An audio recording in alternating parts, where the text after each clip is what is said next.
Friends, cricket এমন একটি খেলা যা ক্রিকেট খেলোয়াড় এবং ভক্তদের আবেগের সাথে একান্তভাবে জড়িয়ে আছে। প্রিয় দলের জয় পরাজয়ের সাথে আমাদের হাসি এবং কান্না, উল্লাস কিংবা মন খারাপ স্বাভাবিক একটা ব্যাপার হয়ে দাঁড়িয়েছে। আজকে আমরা এই ভিডিওতে দেখে নেব ক্রিকেট ইতিহাসে ঘটে যাওয়া অনেক কষ্টের সেরা 10টি মুহূর্ত, যে ঘটনাগুলো শুধু ক্রিকেট মাঠে দাপিয়ে বেড়ানো খেলোয়াড়দের কান্নার কারণই হয়নি, বরং সেই সাথে কাঁদিয়েছে সারা বিশ্বের কোটি কোটি ক্রিকেট ভক্তকে। তো চলুন শুরু করা যাক আজকের ভিডিও, যার টাইটেল ক্রিকেট ইতিহাসের সেরা 10 কষ্টদায়ক মুহূর্ত। এবি ডি ভিলিয়ার্সের কান্না। এবি ডি ভিলিয়ার্স এমন একজন খেলোয়াড় যিনি সাউথ আফ্রিকার হয়ে ক্রিকেট খেলেও তিনি ছিলেন সারা পৃথিবীর ক্রিকেট প্রেমীদের হৃদয়ের স্পন্দন। এবি ডি ভিলিয়ার্সের খেলা যে একবার দেখেছে তাকে বাধ্য হতে হয়েছে তার ভক্ত হতে। 2015 সালের বিশ্বকাপে সাউথ আফ্রিকা বনাম নিউজিল্যান্ডের সেমিফাইনাল ম্যাচটি ছিল একটি কষ্টদায়ক ম্যাচ। সেই ম্যাচে শক্তিশালী আফ্রিকা দলের বিপক্ষে নড়বড়ে নিউজিল্যান্ড টিম প্রতিপক্ষ হয়ে দাঁড়িয়েছিল। ক্রিকেট বিশেষজ্ঞরা নিঃসন্দেহে আফ্রিকা দলকে ফেভারিট ঘোষণা করে নিজেদের বক্তব্য তুলে ধরেছিল, কেননা এবি ডি ভিলিয়ার্সের চতুর ক্যাপ্টেন্সি এবং সেই সাথে আফ্রিকান ক্রিকেট টিমের প্রতিটি খেলোয়াড়ের অসম্ভব রকম পারফরমেন্সে পরাজয়ের কোনো কারণই খুঁজে পায়নি কেউ। তবে এই দিনটি ছিল সাউথ আফ্রিকা টিমের জন্য অনেক কষ্টদায়ক একটা দিন। নিউজিল্যান্ডের ব্যাটসম্যানরা সেদিন সাউথ আফ্রিকার সব বোলারকেই বেধড়ক মেরেছিলেন। এমনকি সাউথ আফ্রিকার স্টেনগান নামে পরিচিত ডেল স্টেনও লাস্ট ওভারে 12 রান সেভ করে দলকে বাঁচাতে পারেনি। সেদিন সাউথ আফ্রিকার খেলোয়াড়েরা ম্যাচ হেরে যাওয়ার পর মাঠের মধ্যে যেভাবে কেঁদেছে, বিশেষ করে এবি ডি ভিলিয়ার্স, এই ঘটনায় তার ভক্তদের চোখের কোণায় এমনিতেই পানি এসেছিল। ইনজামামুল হকের অবসর গ্রহণ। পাকিস্তানের বিখ্যাত ক্রিকেটার ইনজামামুল হক ক্রিকেটকে বিদায় জানানোর দিন কেঁদেছেন নিজে, সেই সাথে কাঁদিয়েছেন তার ভক্তদেরকেও। 2007 সালটা ছিল পাকিস্তান ক্রিকেট দলের জন্য একটা দুঃস্বপ্নের বছর। তার উপর 2007 সালের বিশ্বকাপ ছিল পাকিস্তান ক্রিকেট দলের জন্য আরও বেশি খারাপ একটা বিশ্বকাপ। এই বিশ্বকাপে পাকিস্তানি ক্রিকেট দলের হয়ে সেই সময়ে কোচ বব বুলমারকে হোটেল কক্ষে মৃত অবস্থায় পাওয়া যায়। এই অবস্থায় পাকিস্তানি ক্যাপ্টেন ইনজামামুল হক পুরোপুরি ভেঙে পড়েন, আর তিনি ক্রিকেট থেকে যত দ্রুত সম্ভব অবসর নেওয়ার সিদ্ধান্ত নিয়েছিলেন। ইনজামামুল হক তার ক্যারিয়ারের শেষ ম্যাচটিও খেলেছিলেন 2007 সালের ওয়ার্ল্ড কাপে জিম্বাবুয়ের বিরুদ্ধে। এই ম্যাচে ইনজামামুল হক আউট হওয়ার পর যখন প্যাভিলিয়নে ফিরছিলেন, তখন ক্রিকেটকে ছেড়ে দেওয়ার কষ্ট তার চোখে মুখে স্পষ্ট ফুটে উঠেছিল। তার চোখে পানি ঝরেছিল অঝরে, আর সেই সাথে তার জন্য কেঁদেছিল তার ফ্যানরাও। এশিয়া কাপ 2012 বাংলাদেশের স্বপ্নভঙ্গ।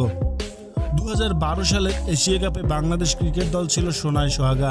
প্রতিটি খেলোয়াড় নিজ নিজ জায়গা থেকে দিয়েছিল নিজেদের সেরাটা। আর তাই তো ভারত এবং শ্রীলঙ্কার মতো শক্তিশালী দলগুলোকে পরাজিত করে এশিয়া কাপ জয়ের স্বপ্নে বিভোর হয়ে যায় বাংলাদেশ ক্রিকেট দল।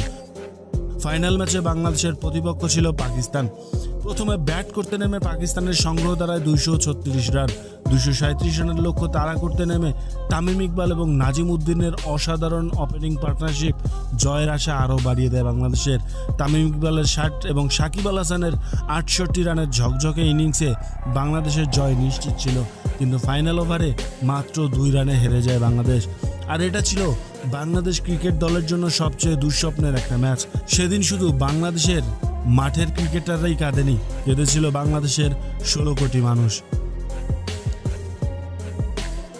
ইন্ডিয়ান ক্রিকেট টিমের কান্না। ফ্রেন্ডস, 2019 বিশ্বকাপে ইন্ডিয়ান টিম ছিল বিগত অনেক বছরের চেয়ে বেশি শক্তিশালী এবং বিশ্বকাপ জয়ের দৌড়ে ইন্ডিয়া টিম ছিল সবচেয়ে এগিয়ে, কারণ টানা 7টি ম্যাচে অপরাজিত ইন্ডিয়া টিম সেমিফাইনালে মুখোমুখি হয়েছিল নিউজিল্যান্ডের সাথে। 9 জুলাই শুরু হওয়া এই সেমিফাইনালটি বৃষ্টির কারণে 2 দিন ধরে চলেছিল। প্রথম দিন নিউজিল্যান্ড ব্যাট করতে নেমে 46 ওভার 2 বলে 211 রান করেছিল, আর দ্বিতীয় দিনে বাকি ওভার খেলে নিউজিল্যান্ডের সংগ্রহ দাঁড়ায় 8 উইকেটে 239 রান। এই রান ইন্ডিয়া টিমের জন্য একেবারেই সহজ একটা টার্গেট ছিল। বিরাট কোহলি, রোহিত শর্মা, MS ধোনির মতো বিশ্ববিখ্যাত তারকা খেলোয়াড় থাকতে এই সামান্য রান নিয়ে কেউ টেনশনও করেনি। সবাই ধরেই নিয়েছিল ইন্ডিয়া নিশ্চিত এই ম্যাচে জয়লাভ করবে, কিন্তু শেষ পর্যন্ত অনেক নাটকীয়তার মধ্য দিয়ে এই ম্যাচে 18 রানে হারতে হয়েছিল ইন্ডিয়াকে। এই ম্যাচটি ছিল MS ধোনির খেলা শেষ ওয়ানডে ম্যাচ। সেমিফাইনালে হেরে যাওয়ার পর MS ধোনি, রোহিত শর্মা, বিরাট কোহলি সবাই কেঁদেছিল। সেই সাথে স্টেডিয়ামে থাকা দর্শক এবং টিভি স্ক্রিনে থাকা কোটি কোটি ইন্ডিয়ান সমর্থক কেঁদেছিল সেদিন। 2019 সালের বিশ্বকাপে নিউজিল্যান্ড টিমের কান্না। ফ্রেন্ডস, ইংল্যান্ড ক্রিকেট টিমের বিশ্বকাপ জয়ের স্বপ্ন অবশেষে ৪৪ বছর পর সফল হয়েছিল ২০১৯ বিশ্বকাপের মধ্য দিয়ে। ২০১৯ বিশ্বকাপের ফাইনালে সুপার ওভারে নিউজিল্যান্ডকে হারিয়ে প্রথমবারের মতো চ্যাম্পিয়ন হয় ইংল্যান্ড ক্রিকেট টিম। যদিও এই ফাইনাল ম্যাচটি নিয়ে হয়েছিল অনেক কন্ট্রোভার্সি, কারণ ম্যাচের শেষ ওভারে আম্পায়ার জেনে বুঝে একটি ডিসিশন দিয়েছিল, যে ডিসিশন নিউজিল্যান্ডকে হারানোতে সবচেয়ে বেশি কাজ করেছে। এছাড়াও এই ম্যাচের পর আইসিসির নিয়ম নীতিও প্রশ্নবিদ্ধ হয়েছে।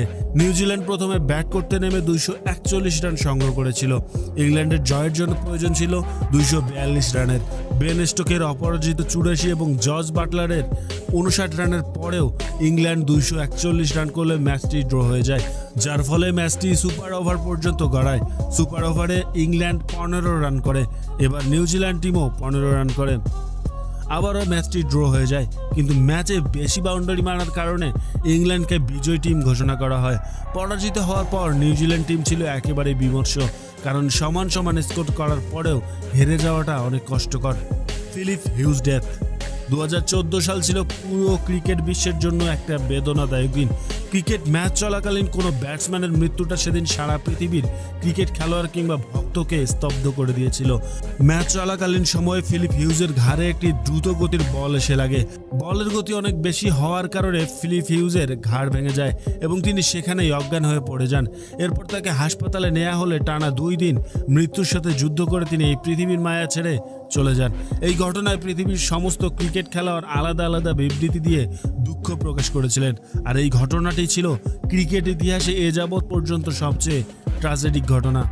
ফ্রেন্ডস, এই ঘটনাগুলো নাড়া দিয়েছিল গোটা বিশ্বের কোটি কোটি ক্রিকেট ভক্তদের, কাঁদিয়েছিল ক্রিকেট প্রেমী মানুষদেরকে। আপনাদের কাছে কোন ঘটনাটি সবচেয়ে হৃদয় বিদারক মনে হয়েছে সেটা কমেন্টস করে জানাতে একেবারেই ভুলবেন না। দেখা হবে পরের ভিডিওতে। সে পর্যন্ত ভালো থাকবেন, সুস্থ থাকবেন।